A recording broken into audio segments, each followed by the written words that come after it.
You. Oh,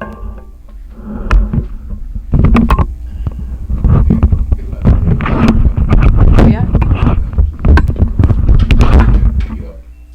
Sorry. Pick up. Okay. Thank you. Hi, I'm Lori and I'm an addict. Hi, Lori. And first I want to say thanks to the committee for asking me to do this.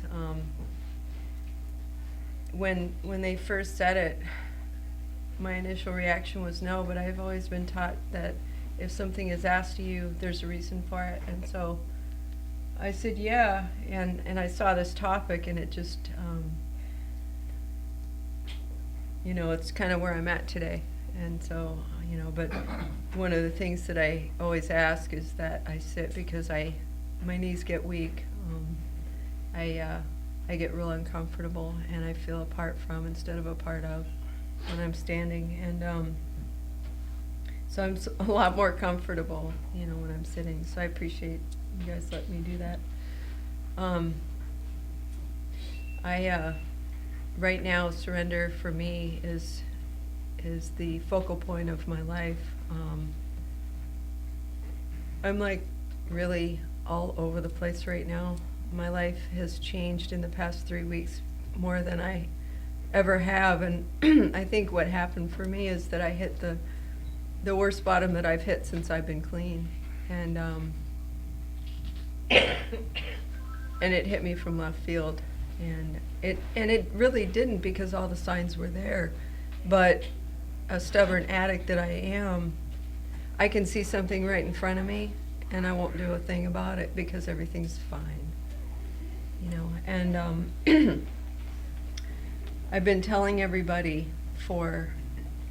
I just finished my 12th step about 2 months ago and started my first step over again. And, so I thought, oh, I've had this spiritual awakening and I'm feeling really good. And I was in a lot of ways. But there was something going on inside of me that was complete turmoil. And I wasn't admitting it. I had the mask, and everybody would ask me how I was doing, and I'd say I'm better than I've ever been, and I'm doing great, and all this other stuff, and inside I was on fire, and I wasn't telling anyone,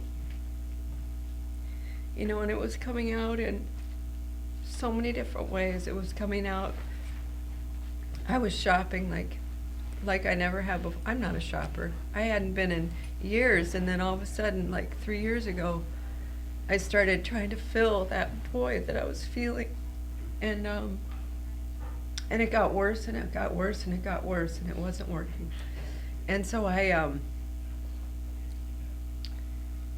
ended up having a health problem about 3 years ago, and it actually lasted until I had my last surgery 5 weeks ago. But I found out that I had a tumor about this size inside of me, and it had to come out, and the doctor refused to do it. And he said, just leave it.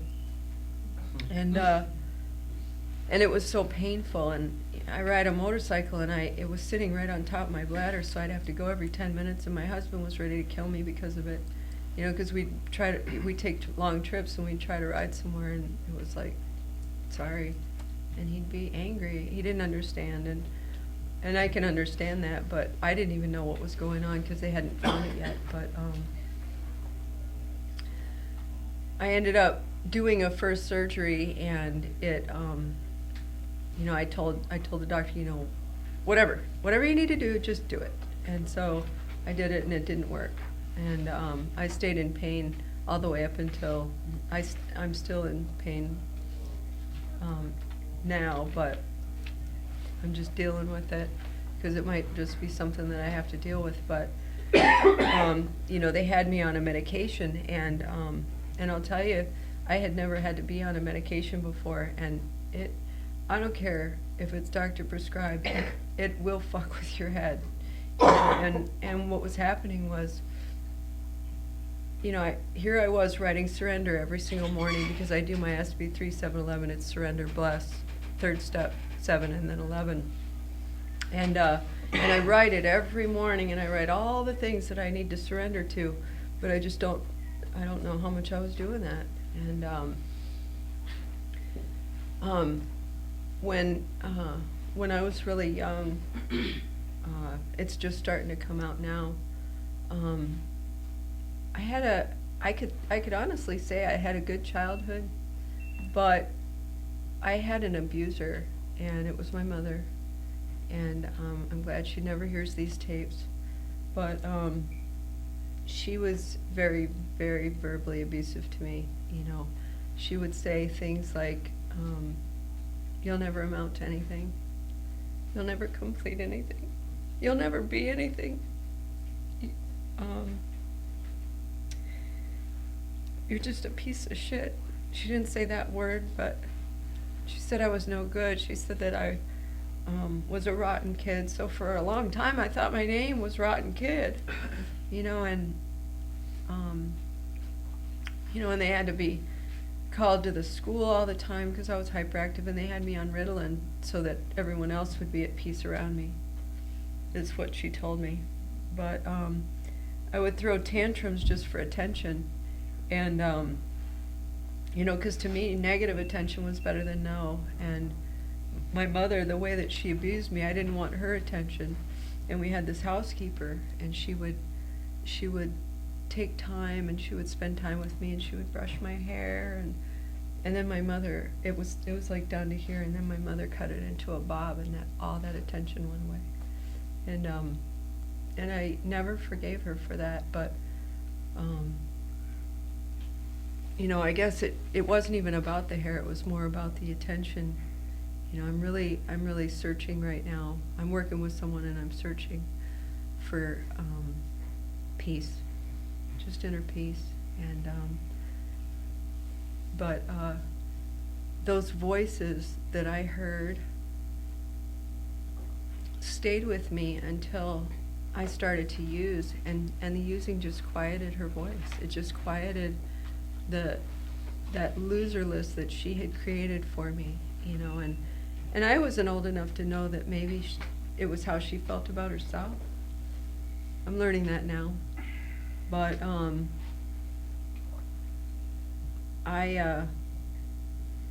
it was probably about 3 years ago when all this health stuff started, and the pain medication that I was on and stuff like that. I started treating my significant other the same way that I was treated. And I knew there was something wrong with that, and I couldn't stop. And I was treating my friends the same way. I was manipulating and lying. I would say something and then say I didn't say it. I was just hurting, and nobody close to me said anything. And so I'm just begging you guys, if you see somebody and they're acting out of character or even not recovering, pull them aside, please. Please pull them aside.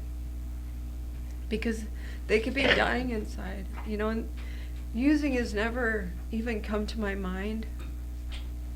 But that pain that I have been feeling inside and masking so well with saying I'm okay was killing me. And finally, about 3 weeks ago, my husband said, "No, I'm not going to do this anymore." And he decided that he wanted a timeout, whatever that means. I don't know what that means. I know that we're not getting divorced yet. I know that it hasn't even come up. He just got away from me. I was toxic. And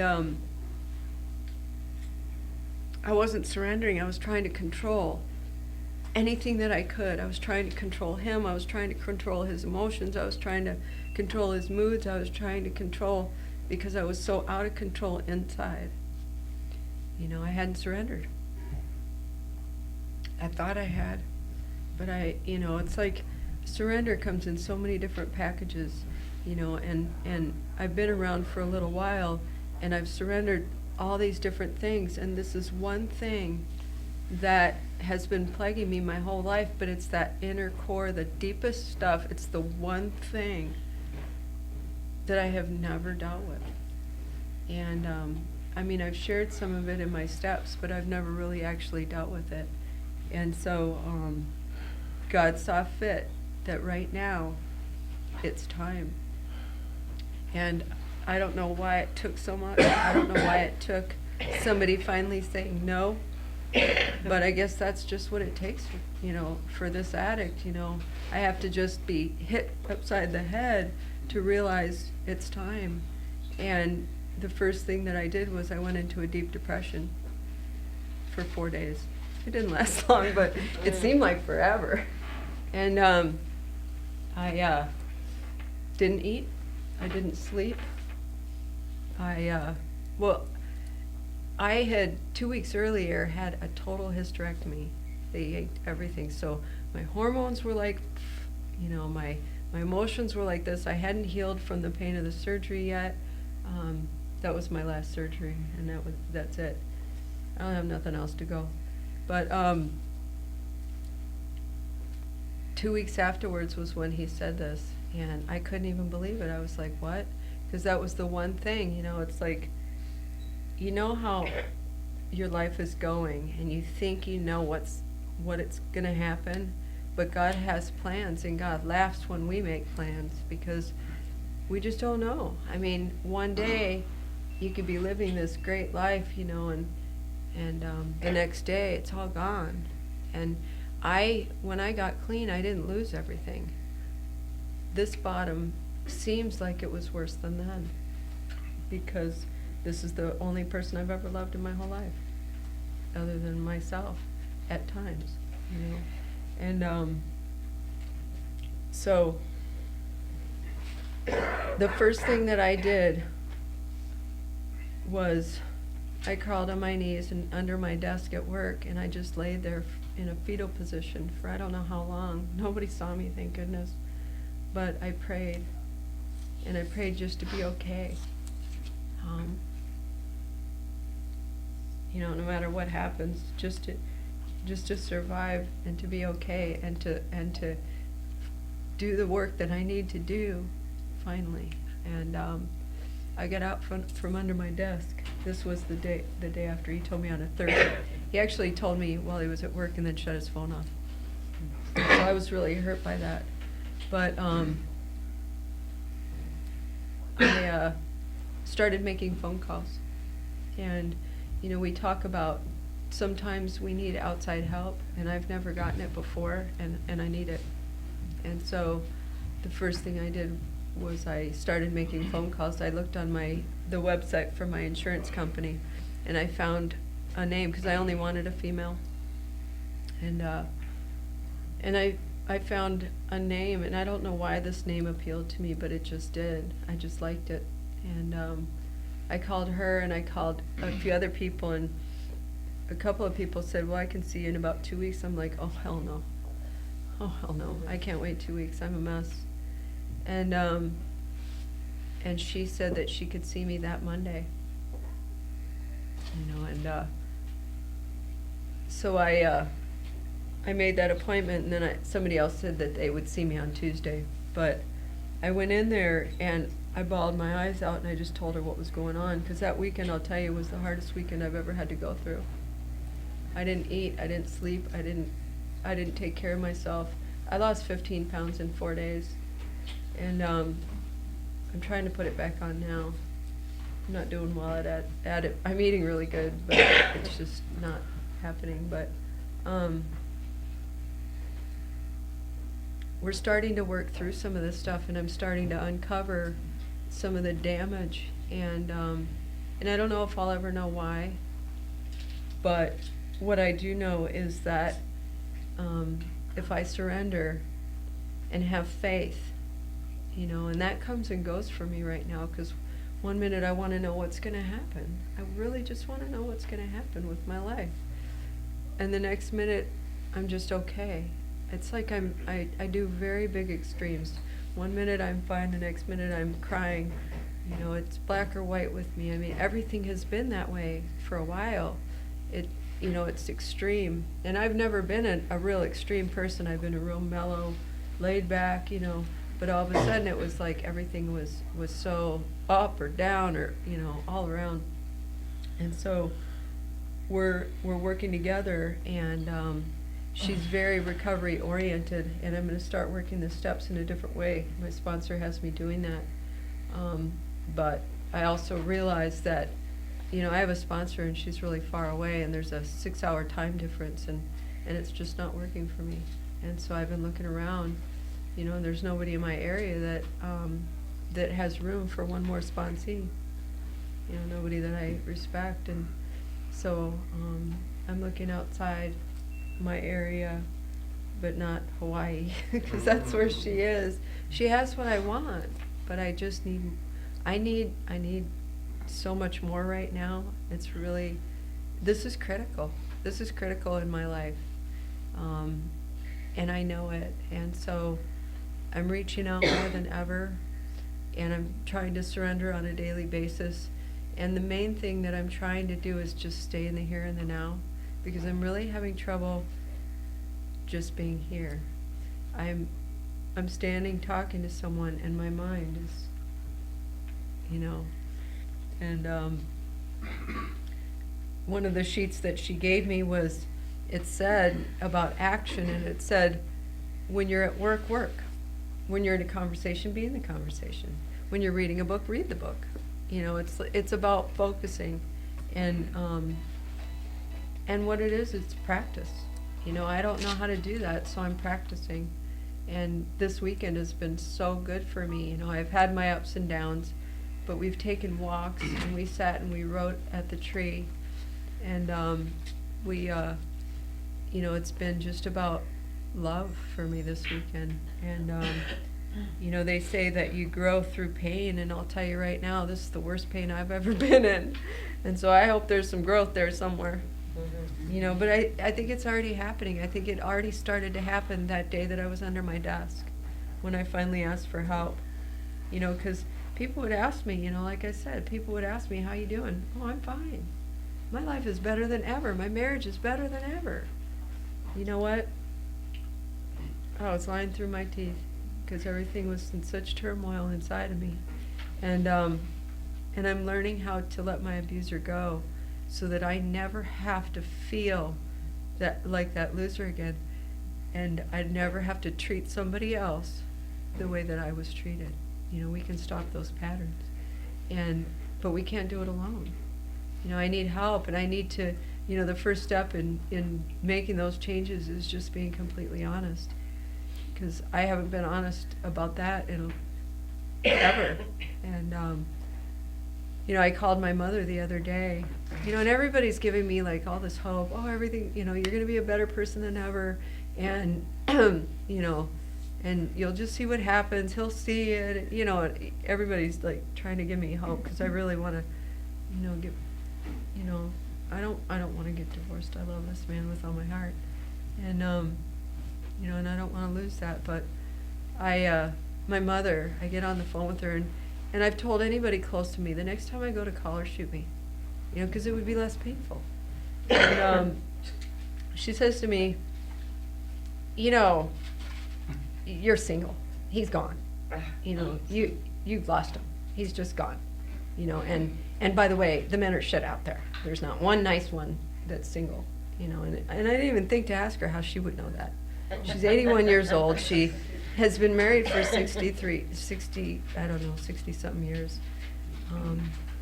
You know, and maybe it comes from, you know, my dad left, and I didn't know it. I didn't know it till last year, but my dad left when I was 1, and he left for another woman, and he left for a while. But I don't know what made him come back. Maybe it was the 4 kids. I don't know. But you know, maybe that was why she was saying that to me. I don't know. I don't really care. All I know is that that cycle doesn't have to continue with me. And that's what we learn around this fellowship, is that with the steps, and with help, and with outside help if we need it, we can break patterns, and we can change our behaviors, and we don't have to be in that turmoil. You know, because here I was, you know, I had just finished the steps, you know, and I thought that you know, I mean, and I did have a spiritual awakening, but I had that one thing inside of me that I had never dealt with. And that's like inner core stuff. And it's called, I call it further recovery. It's just something that had to be. And so I'm finally looking at some of this stuff and knowing that, what I'm realizing is that anything that I have ever tried to do, even when I was using, if I wanted to do it, I completed it. So why the hell would she say that I never completed anything? I completed high school.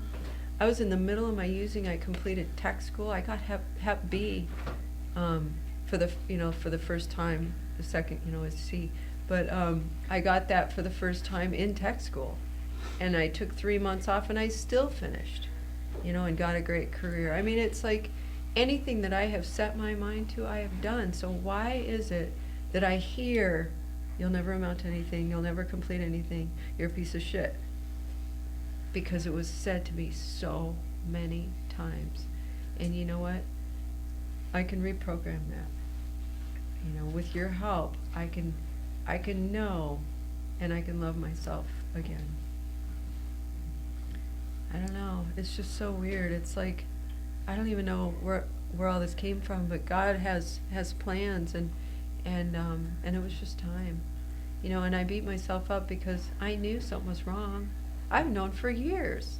This all started 3 years ago. I knew I was messed up, but I didn't know I was messed up.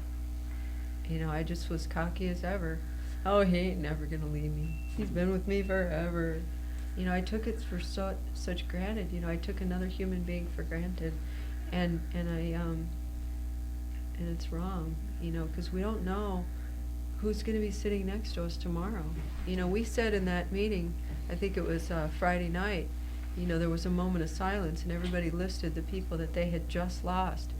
And one of my friends that I got clean with back in LA was the person I mentioned, and he just died like a month ago. And he had died as a result of this disease. He died of Hep C, and it turned into liver cancer.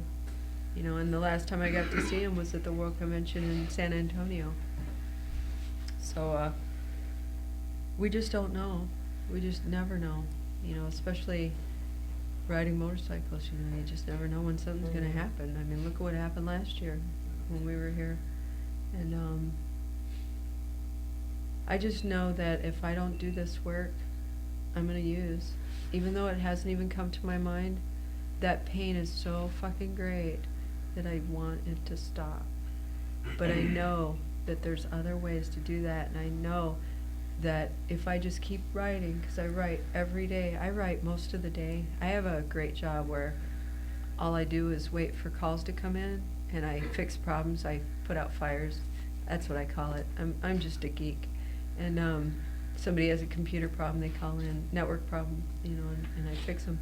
So in between, I have the beauty of quiet time, and I have an iPod, and I've got a lot of music on it, and I plug it into my computer speakers, and I just sit and I write, and it gives me so much peace, and sometimes I write until my fingers are sore because I'm obsessing on something, what's going to happen, what if I do this, will he come back, and I've got to stop thinking like that, because you know what, this is time for me.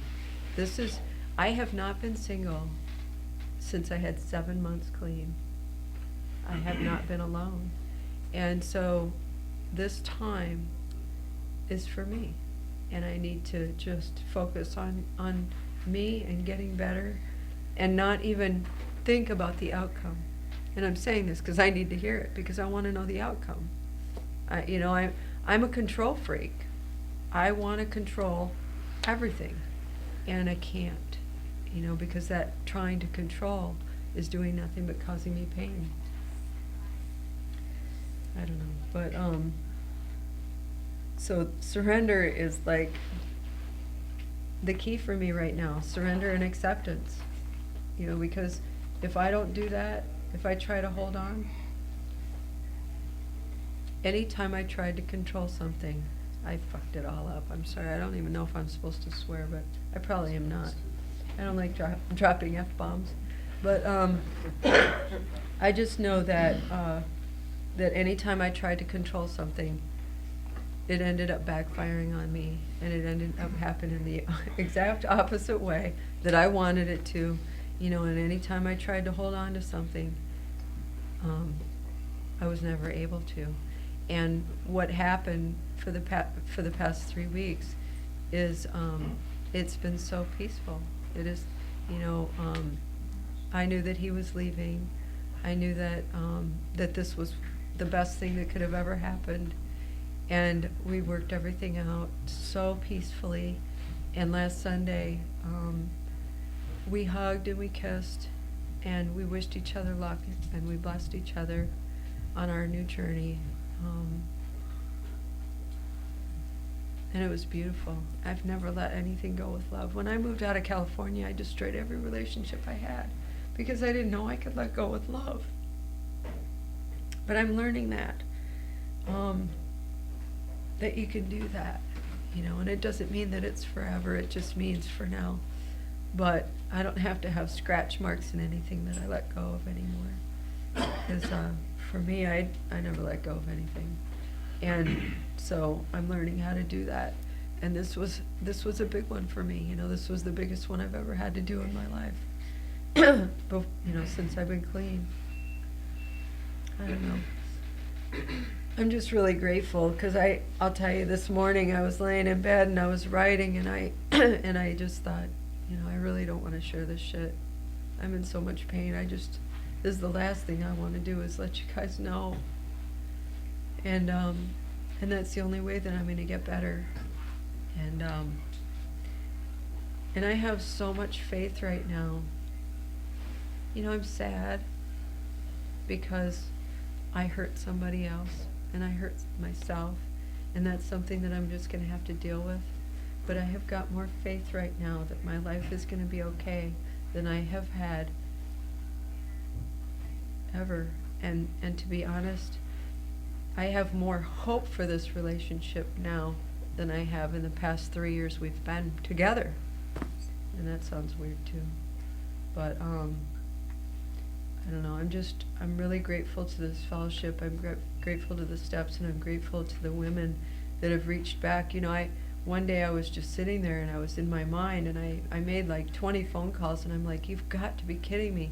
And so I called my girlfriend in Columbus, because I travel a lot for work. I travel like once a month or once every other month for work, and I go to a lot of meetings when I'm gone. And so I called someone from out of town, and she answered. And while we were on the phone, 5 people called back, and then I called, you know, because I try to call people back especially, you know, when I reach out and they reach back, I call them back. And then 5 more people called while I was on the phone with them. Everyone that I called me back. And my God, that feels so good. Because, you know, if I didn't know how to do that from early recovery, I wouldn't know how to do that now. So I think it's really important to use the numbers that we've got, even if we're not in pain, even if we just want to call and say, hey, I have nothing to say, I'm just practicing. Because when you need it, that phone can weigh 600 pounds, you know, and the only thing I know how to do right now is reach out for help. That is the only thing I know how to do. And so that's what I've been doing lately, you know. I mean, I just want to let you know that, you know, sometimes we think that when people have some clean time, that they'll be just okay. Don't believe that, because you know what? I celebrated 20 years in December, and I'm more fucked up right now than I was when I first got here. At least that's how I feel. I don't know. I mean, I don't remember a whole lot, but I know that when I got to this fellowship, the freedom from having to fight anymore was outweighed any kind of pain that I felt. You know, I floated for like 2 years because I went to two meetings a day for like 2 years. I wasn't working. I wasn't employable at the time. And so that foundation is really important, really, really important, because I don't know if I'd have made it through clean, you know. Because this is the worst. This is the worst pain that I've been in, and that happens, you know. When we have something that we have not looked at, we're gonna look at it eventually. You know, whether we want to or not, God is going to see fit, because I believe that my God wants me to be the best person I can be. And with that inner turmoil that I have been going through, I haven't been the best person I could be. I haven't been a good person at all. And I've been in a lot of pain. And so, thank God for this time and for this awareness, and for me not using, because that could have been next. Even though I hadn't thought about it. Sometimes we just don't think about it, I guess. I don't know. Since I crawled into recovery, I haven't had to relapse yet. But I know from the people that come back, you know, they said, some of them said things were good. Some of them said things were bad. Some of them said, I don't know, I just did it. You know, so I don't want that to happen for me, and so I'm reaching out like like never before.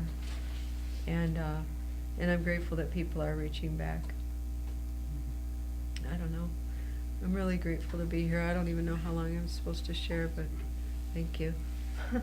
But I love you guys, and I'm so glad to be here, because this is something that Todd and I did together for the past 8 years. And the last thing I wanted to do was show up alone. And it's so new, but you guys have loved me all weekend, and you've listened to me babble about what's going to happen, and you've given me suggestions, and I appreciate any input I could get right now, because I really just need to hear it. I need to stay in the now. I need to stay in the here. I need to be present in my own life, because if I'm not present, if I'm dwelling on what I did or looking at the future, I'm going to ruin what's here and what's now. And look where we are. I mean, this room, this place, you know, the committee has always done such a great job with this, and I really appreciate that. You know, I really feel taken care of. You know, they put signs on the doors, and the one thing that I asked is that just put my name, you know, because I didn't want to look at, you know, Todd and Lori all weekend, and so they respected that, and that was really cool. Anyhow, I'm just really grateful to be here. I hope that I made sense. I don't even know if I did. I just know that that's what came out, you know. Anyhow, thank you for letting me share.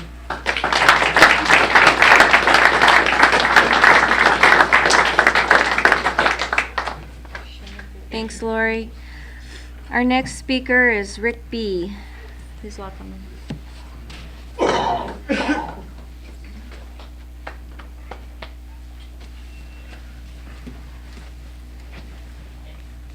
Thanks, Lori. You know, the thing that I've learned in this program is no matter what I'm going to go through, someone's been there before me.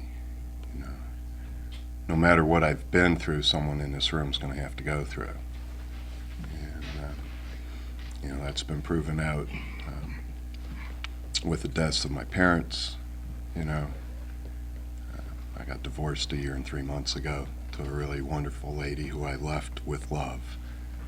And, you know, we talk about twice a month now, you know, about life and stuff. And, you know, no matter what, when an addict reaches out and asks for help, I've always seen it given. And a lot of times in ways that you don't know that that's the help you need, you know. My name's Rick. I'm an addict. I want to thank the committee. This has always been a highlight of my year. It's one of the best NA functions I ever go to, and it's not just the grounds, and you hear so much about this place, but it's the people the grounds attract, you know. You know, the topic is surrender's the key, and those that know me know I'm not a book thumper, so I got to look stuff up. You know, in the description of step 1, of course, it says surrender means not having to fight anymore. Yeah, I think that's pretty much what I've been looking for a long time before I got here, and didn't know how or why, you know, to start the process. I didn't have a clue, what it actually took to surrender. Of course, surrenders for wussies. Real men don't give up anything, ever, unless they're dead or dying. The other quote, the quote where this surrender is the key actually comes from. Turns out that it's part of my favorite, absolute favorite line in the basic text. Give me a second, because it's always eludes me too when I start looking for it. Complete surrender is the key to recovery, and total abstinence is the only thing that's ever worked for us. In our experience, no addict who has completely surrendered to this program has ever failed to find recovery. Narcotics Anonymous is a spiritual, not religious program. Any clean addict is a miracle, and keeping the miracle alive is an ongoing process of awareness, surrender, and growth. For an addict, not using is an abnormal state. And I thought back, when I read that again, looking forward to doing this talk, how many times have I heard that just this week, and all I ever wanted to be was normal? All right, I mean, we're all full of conundrums, and the only way I can be normal is by being in an abnormal state. My abnormal state of complete abstinence. And for me, I have to surrender. The biggest thing in the world I have to surrender is myself. I'm so thoroughly infused with the disease of addiction. It's in every atom of my being. It colors every thought. When I get the best, brightest idea in the world, Mark L., the good comedian in NA, tells me my first thought is wrong. The better I think something is, the more I'm going to have to struggle and fight and push and pull and manipulate and scheme. But by God, I'm going to get it, because, this is the goal. And it's wrong, because it comes from within. And everything that comes from within is self-centered and colored with the disease of addiction. So I have to surrender myself. I have to surrender my thought process. I have to surrender who I think I am. I have to surrender who I think I should be. One of the biggest keys to that is being open to an outside perspective. And not just any outside perspective. An outside perspective that's colored by the disease of addiction, because the only one I trust is from you people. And the only one I ask for, openly and honestly, is from another addict. The most important perspective I get is when I ask my sponsor for help. Person that knows me the longest, has a good idea of my inner makeup, has a good idea of where some of these, really strong desires come from. And those that know me the best have a more honest perception of who I am than I will ever have. Because it isn't coming from within, it's coming from their own place of love and care for me. Let me back up a second and identify, qualify. My name's Rick. I'm an addict, and I qualify. Everything else we hear here, it's background. We know it. It doesn't matter who or what or when or where or how or why.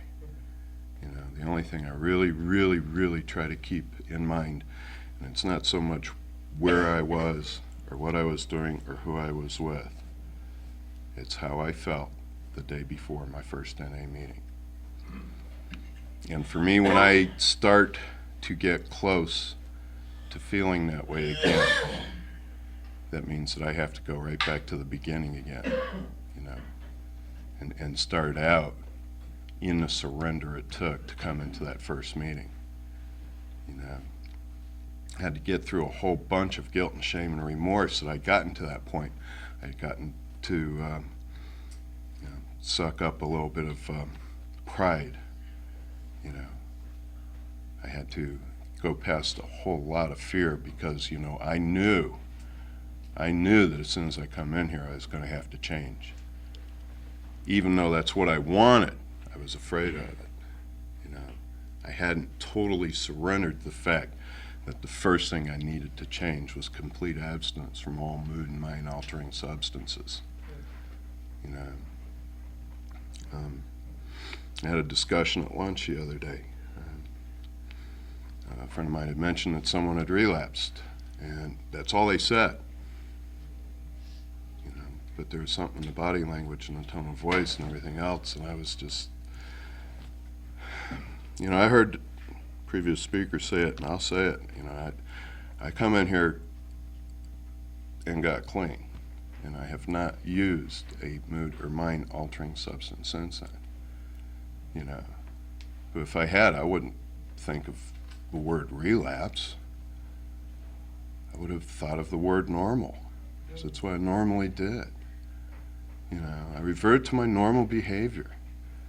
You know, there's only one difference between a using addict and a clean addict. It's some substance in the bloodstream. You know, there's a world of difference between a using addict and a recovering addict. You know, so when addicts go out and use and possibly die or lose their way and never find their way back in here again, you know, all I can do is love them. You know, everything else comes from my disease. Everything else I attach with that is something I haven't surrendered to inside myself. And a lot of times it's jealousy, but most often it's the core fear of this disease that holds me in its grip. You know, yeah, maybe I could do that and not die. You know, so when I look at it in the self-centeredness of my disease, you know, and if I should go and get normal again instead of maintaining my abnormal state here, yeah, you know, maybe I won't have to be jealous, you know, maybe I won't have to be afraid, you know, maybe I won't have to listen to these lies the disease has been planting in my brain the whole time, you know, because everything I've ever heard here has been the truth. You know, everything that the outside perspectives that I've asked for has been reality. I have to surrender to reality. I have to get away from the truth that my brain is telling me. You know, the truth that my brain tells me, that perception gone through a filter of diseased thinking, of self-centered, fear-based thinking, is fake, it's false, it's phony. And in reality, it's not me.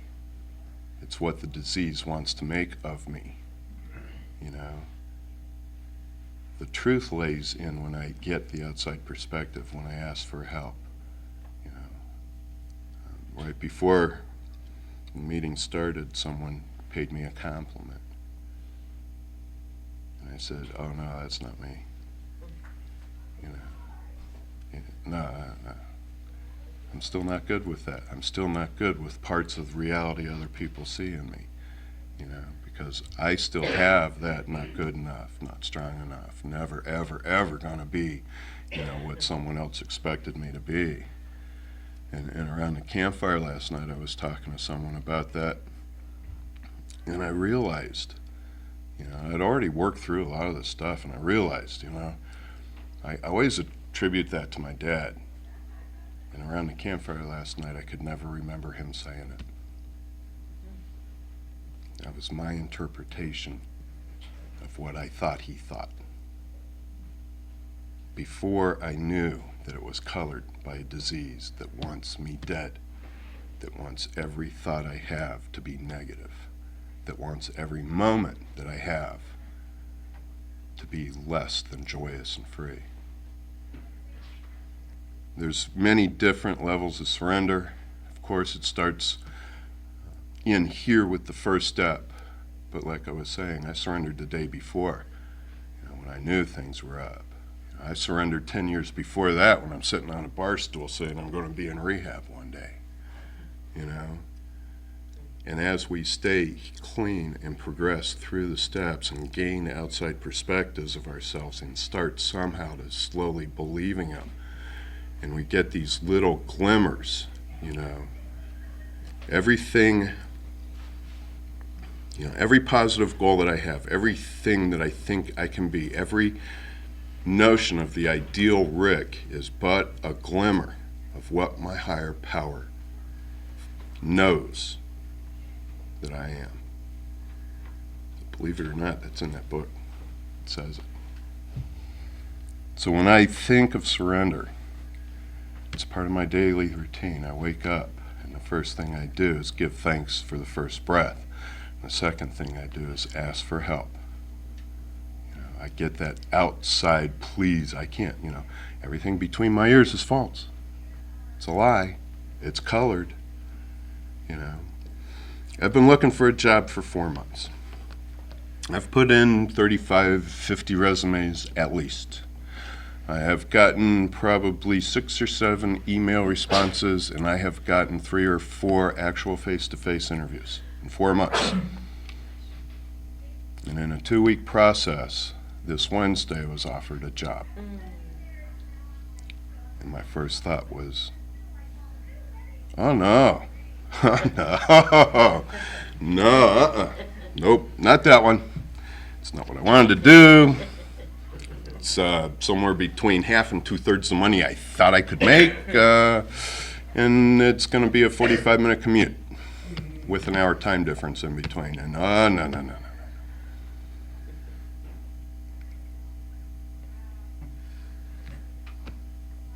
Yeah, I mean, I can work another 4 months at putting in 50 whatever applications and resumes, and getting maybe 2 or 3 more face-to-face interviews, and doing all this to fight and struggle and push because I know what's right, and this isn't right.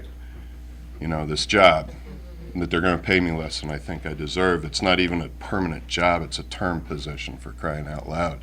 I don't have that many more years to work, so what am I going to do when the term's up? Those were my first thoughts about the most positive thing that has happened to me in recent memory.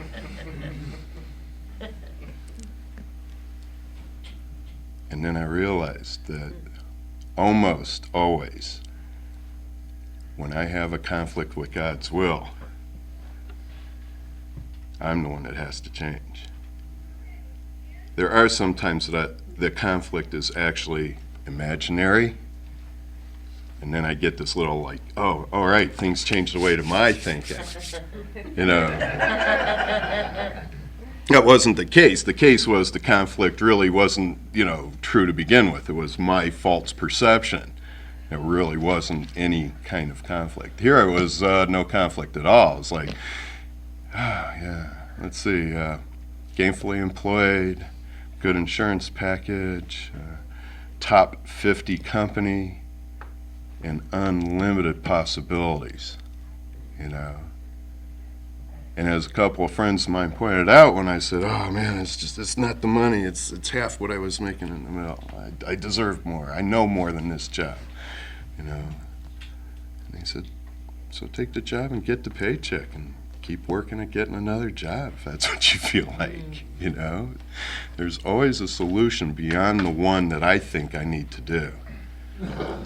And I'll relate this and, leave it at that I have examples of recovery that have nothing to do with NA. We know this is a family disease, we know where we've all pretty much come from. And in 2 instances in this recent past, I've just been rocked. My brother's going to be the world's oldest living hippie. because there's no stress in his life. He has never cashed a 40-hour paycheck in his life. He's found alternative means to sustain his lifestyle, and we pretty much know what that means. And he's probably the third to last person I ever used with, and he lives about 2.5 hours away from where I live. And I was down there. And, I've been down there many, many times. I didn't find the need to go visit my brother for at least 1.5 years in recovery because I knew better. It was such a dangerous place for me. And since then, I've established a relationship with him with boundaries, and, it's his house, but he will actually say, maybe you want to go out to the park for an hour or two. I got some friends coming over. And this time I was over there a month ago, and he said, well, I think it's time you probably should go to the gas station and get a pack of cigarettes. You got friends coming over. And as he said it, the friends come through the front door, and as soon as the friends come through the front door, he brought out dope. And my brain started telling me I didn't really need to go to the gas station and get cigarettes, that, I'm strong in recovery. I could sit there and just hang and, watch people get wide, and, maybe it would be fun. I couldn't get my jacket fast enough after that thought. I couldn't pick up the phone fast enough when I got in the car. And, it hurt me because I hadn't felt that way in a long time.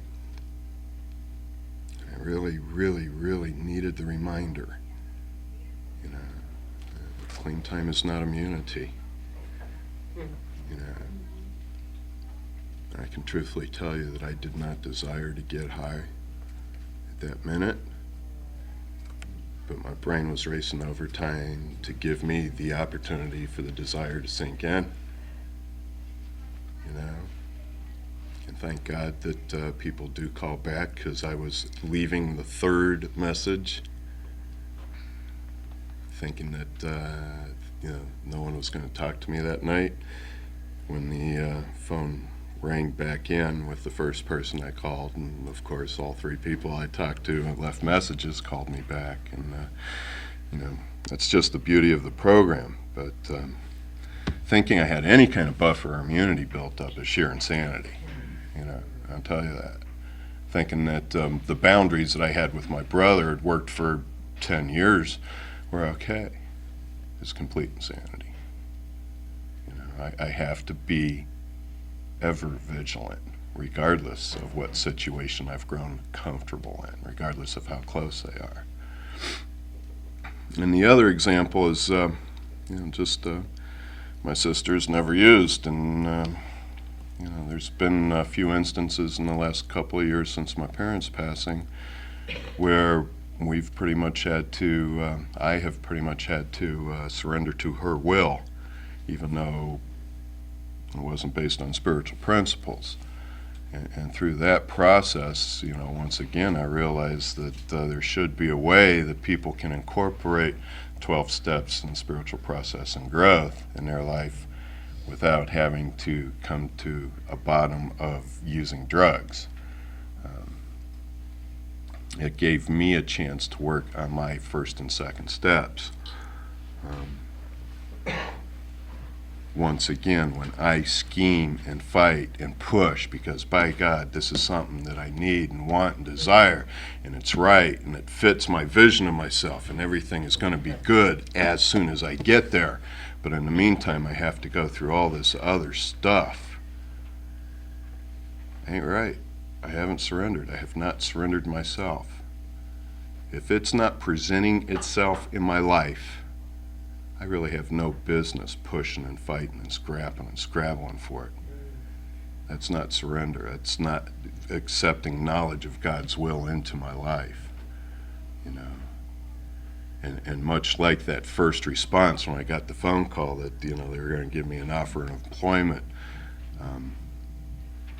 as soon as I hear my brain go, "Oh no, that's not for me," I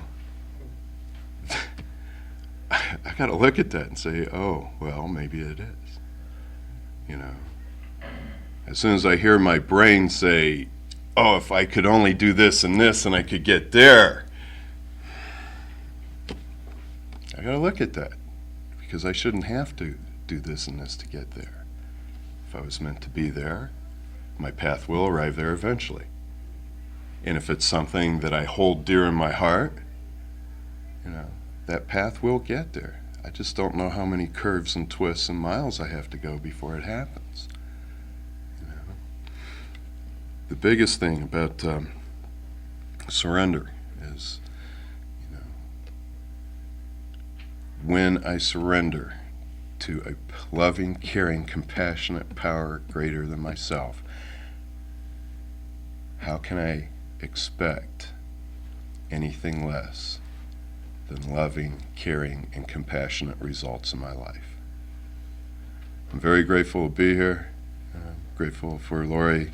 Her presence in my life and her example of recovery has meant a lot to me for many years. I'm very grateful to everyone in here, because I cannot stay clean by myself. I've proven that to myself time and time again, and most recently when I was by myself at my brother's house. The only way this thing works for me is when I put myself behind me and accept the rest of you into my life. And for that, I'm very grateful today. Thank you.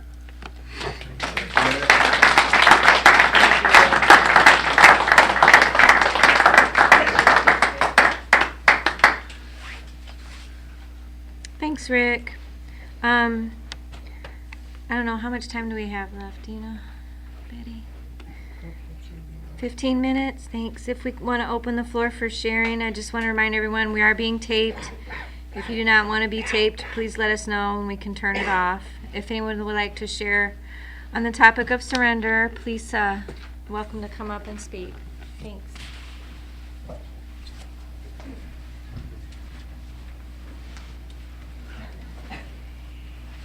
Ooh, I'm an addict named Carol. And this is a toughie for me, because it does say on the little thing, complete surrender. And when I came into the program, somebody told me, I just couldn't even get to the third step without complete surrender. What I know today is that complete surrender, that's a process. If I'm lucky, by third step, I have conscious awareness of what it means. I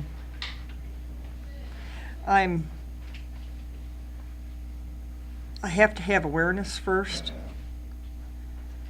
I'm coming kind of jumpy right now. I'm working surrender.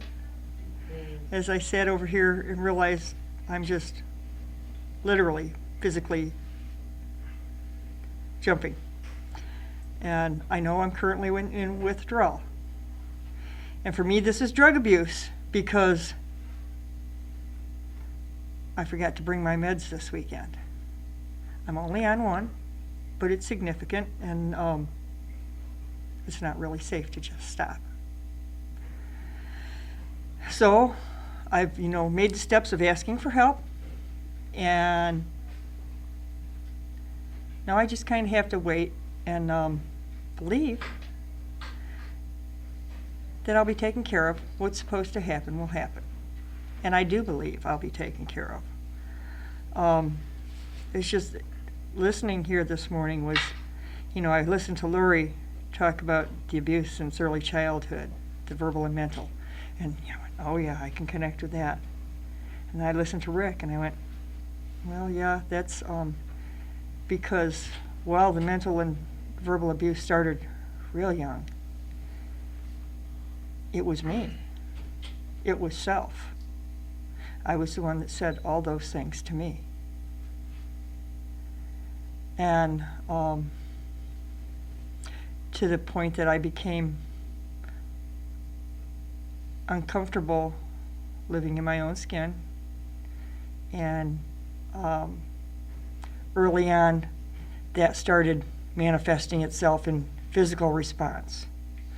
I've never been a cutter. I have knives. I use them very creatively. My fingernails I carry everywhere I go. I don't need a knife to sit in a corner and make myself bleed. I can just gouge at myself. And I scar pretty badly, so I'll carry reminders for a long time. But blessings come in the strangest ways. This is a behavior I've actively asked my higher power to help me with for a couple of years now. And it took being in a major accident and being put on blood thinners for blood clots, and being told I was going to be on that med for a year. If I make myself bleed, it's not going to stop in a couple minutes. It flows. I mean, it's real hard to hide. And it's a wonderful thing to say and to know. I've been 6 months without an open wound on my arms and hands. I have no resentments against the pretty traumatic accident I went through, because there have been so many blessings that came with it. I have been introduced to concepts of surrender I never dreamed of.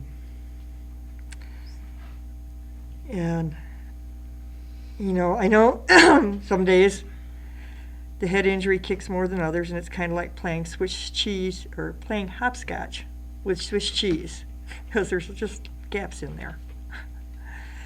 And I bounce around a lot. It's hard to maintain a subject. I